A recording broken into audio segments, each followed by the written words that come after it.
127 पर 2 के स्कोर से भारत इस पारी में 245 पर पूरी तरह से सिमट गया। उम्मीद का दिया जला जरूर था जब जायसवाल कमाल की बल्लेबाजी कर रहे थे। रोहित शर्मा ने शुरुआत में वो इंटेंट जरूर दिखाया था, हालांकि वो जल्दी आउट हो गए। शुभमन गिल टिके लेकिन फिर आउट हुए। विराट कोहली एक और फेलियर अगेंस्ट स्पिनर्स। सुंदर को आज प्रमोशन मिली, उनकी ओर से 21 रन। रविंद्र जडेजा रवि अश्विन ने कोशिश की, लेकिन जो बैटिंग लाइनअप 9 नंबर तक बल्लेबाजी करते हो उसकी ओर से ये परफॉर्मेंस, खासकर उस प्लेटफॉर्म के बाद जो सेट किया गया था, जायसवाल ने अपना काम किया, बाकी नहीं कर पाए। देखिए नहीं कर पाए, ये ऑब्वियस सी बात है। दिखे भी और कितने अनकंफर्टेबल लग रहे थे जब तक खेल रहे थे, क्योंकि एक दो गेंद जब टर्न हो रही थी, इनसाइड एज लग रही थी, उसके बाद दिमाग में बहुत सारी चीजें चलती रहती है, बहुत तरीके के थॉट्स आते हैं कि एक बॉल अभी स्पिन कर गई है तो अभी नेक्स्ट बॉल भी स्पिन करेगी तो वहां सीधी रह जाती है। तो ऐसे सिचुएशन में बल्लेबाज थोड़ा सा नर्वसनेस तो रहता ही है अंदर, और कॉन्फिडेंट नहीं होता अपने डिफेंस के ऊपर। अगर अगर ब्रेक डाउन करके अगर मैं आपको बताना चाहूं, देखिए हमने रोहित शर्मा की डिसमिसल के बारे में बात की। थोड़ी जल्दी वो स्टेप आउट कर गए, जहां पे मौका मिला सैंडनर को बॉल खींचने की, वो लेंथ अपने खींचे, इनसाइड एज लगा, शॉर्ट लेग में एक आसान सा कैच। उसके बाद गिल गिल के बारे में हमने कहा कि लेंथ मिस जज कर गए, और जिस तरह से उनकी बल्ला अभी थर्ड मैन के तरफ से आती है, देखिए वो ऑन साइड ज्यादा प्रेफर करते हैं, और वहां पे उनके बहुत सारे स्कोरिंग एरियाज भी है। लेकिन टेस्ट क्रिकेट में कहीं ना कहीं अगर बल्ला थोड़ा सा और अंदर की तरफ लाएं तकनीकी तौर पे, तो कंसिस्टेंसी और बढ़ जाएगी। उसके बाद अगर आप देखें, जायसवाल इतनी अच्छी पारी खेल रहे थे, उसके साथ साथ जब तक खेल रहे थे बहुत अच्छा लग रहे थे। लेकिन अगर आप डिसमिसल देखेंगे दोनों इनिंग्स में, तो हार्ड हैंड से उन्होंने डिफेंस की है। हार्ड हैंड से अगर अगर आप डिफेंस करेंगे ना, तो बहुत मुश्किल होती है, मतलब बचना।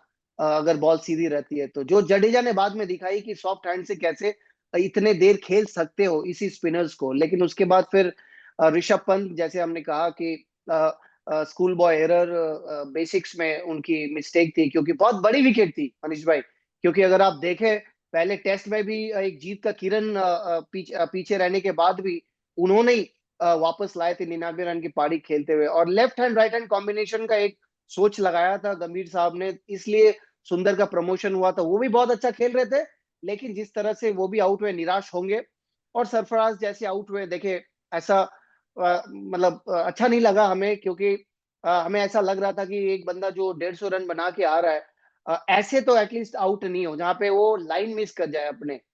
जिस लाइन पे बॉल थी उस लाइन पे बल्ला लेके गए, लेकिन स्पिन कर गए। जो मैं बार बार कहता हूं कि स्पिनिंग ट्रैक में आपको सेकंड लाइन में आपको खेलनी पड़ती है, और अगर आप फर्स्ट लाइन में भी जाके खेल रहे हो तो थोड़ा सा सॉफ्ट हैंड से आपको सामने खेलना पड़ता है। लेकिन ये सब तकनीकी जो चीजें हैं, इस पे ध्यान लगाने की जरूरत है अगर कंसिस्टेंटली अगर टेस्ट क्रिकेट में रन बनानी है। और विराट कोहली की भी जब हमने बात करे करे तो यही बात की है कि सामने की गेंद वो पीछे गए, और जिस तरह से बल्ला उतरी ऑन साइड की तरफ खेलने से, उसके वजह से वो बॉल भी मिस गए। फर्स्ट इनिंग्स में भी ऑन साइड खेलते हुए ही बॉल मिस कर गए थे, और सेकेंड इनिंग्स में भी उसने उसी तरह ही आउट हुए हैं, जहां पे हो सकता था अगर बल्ला सीधा आता तो इनसाइड ही लगने की चांस रहती। लेकिन बाद में अश्विन ने दिखाया और जडेजा ने दिखाया, जब तक ये दोनों खेल रहे थे, कि ये स्पिनर्स को भी सिंगल इजीली रोटेट कर सकते हैं।